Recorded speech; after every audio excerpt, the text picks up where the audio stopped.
د افغانستان د ملي لوبډلې مخکینی روزونکی او د پاکستان د ملي لوبډلې پخوانی لوبغاړی کبیر خان د شهزاد محمدي پر قضیې او د اکرام علي خیل پر راتلو باندې داسې خبرې کوي. پښتون ون ټلویزیون د کبیر خان مرکې چې بي بي سي راډیو سره یې کړې وه مهم ټکي راخیستي دي. پښتون ون ټلویزیون ټولو لیدونکو تاسو د کبیر خان مرکې ته رابولو. کبیر خان په لومړي سر کې د نړیوال جام په پیچونو او میدانونو باندې خبرې وکړلې. دی وایي چې پیچونه د فاست بالرانو لپاره ډیر مساعد دي ځکه چې دا لومړی ځل ده چې داسې مسلسل بارانونه کیږي. باران پیچ لوندوي یعنی نمجن کیږي او فاست بالرانو سره مرسته کوي چې تیز بال پرې وکړي. او همدارنګه استرالیا، انډیا، انګلند لوبډلې له قوي لوبډلو څخه وشمیرله. د دوی د لوبې څخه اټکل کولی شو چې ډیر پروفیشنل روان دي.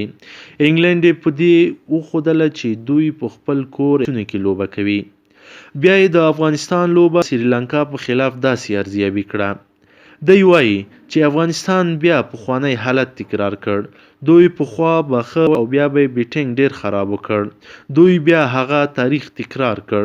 زه ډیر ورته خوشبینه وم چې دوی 200 پلس سکور ته ځان رسولی و خو په تیره لوبه کې پرفارمنس ډیر خراب و.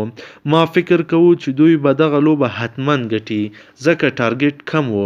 بیټسمینانو خپل مسؤلیت ادا نه کړ خو بالرانو ښه بالنګ وکړ. خو بیا هم هیله مند یم چې یوه یا دوه لوبې به په همدې نړیوال جام کې ګټي. کبیر خان د شهزاد په اړه بیا داسې وایي. دی وایي چې شهزاد یو سټار ده.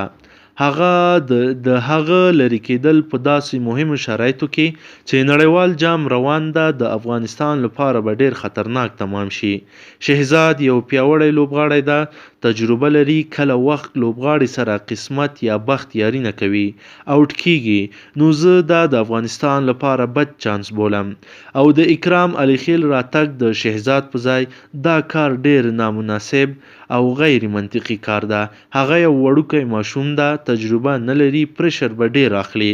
له هغه څخه په داسې لوبه کې چې د نړۍ وتلي ستوري لوبیږي لوبه کول هیڅ تمه نشي کیدلی. ملګرو ستاسو نظر څه ده؟ آیا شهزاد سره ظلم روان ده او یا کرکټ بورډ اداره په حقه ده؟ مننو ملګرو، نظر مو حتما را سره شریک کړئ.